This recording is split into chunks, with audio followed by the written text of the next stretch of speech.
First of all, let me try and put it this way. When we are justified with the righteousness of Jesus Christ. And I sometimes say what that means, if you can begin to take it in, is that when you stand before God, you are able to say, I am as righteous before you as your Son, Jesus Christ. Now that can sound very arrogant, but if you then say, well, how is that? The answer is because the only righteousness with which I'm justified is Jesus Christ's righteousness. So there's an absoluteness about the perfection of that righteousness. There is an absoluteness about its completeness and finality. So we are all equally justified.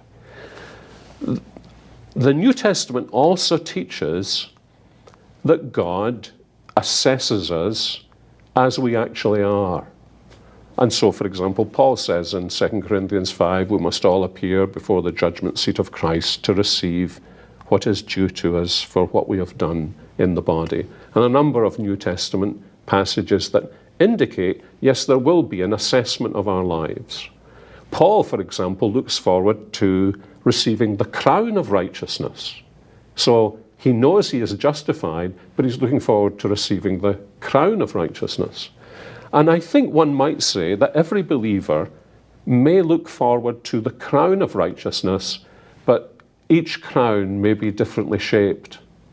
I personally have found the parable that Jesus tells very helpful in this respect. So here are these servants, and the master gives them a certain sum of money, and they all do different things with them. And when they come to give account to the master, there is a relationship between the master's assessment of their lives and the service they rendered him. But say you've been given 5 minas and you made 5 more,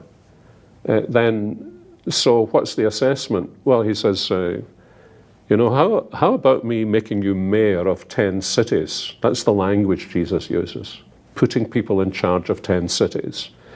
And the only relationship between the minas and the cities is the number. That's, I think, a little indication you need to connect these two things.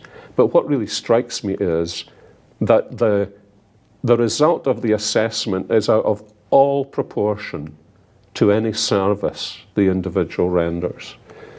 And so I imagine ourselves standing before the judgment seat of Christ. So there's you and myself, Nathan, and the Lord assesses our lives, and then he puts you in charge of Adelaide and Sydney and Melbourne and Canberra, and you say, Lord, what did I ever do?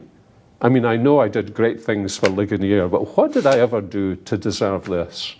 And I envisage him, theologically at least, saying, Nathan, will you never understand? It is all entirely of my grace. So I would say, especially to a Christian who, we can be very nervous and fearful about that final assessment, that we should always remember that just as our justification is by grace, that assessment will also be by grace. And if there's any moment of embarrassment I envisage, I think I might be inclined to say, Lord, if I'd really understood this, I would have wanted to serve you even better.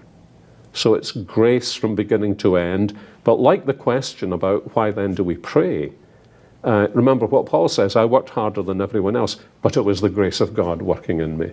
So we never escape his graciousness in the way in which we fulfill our responsibilities.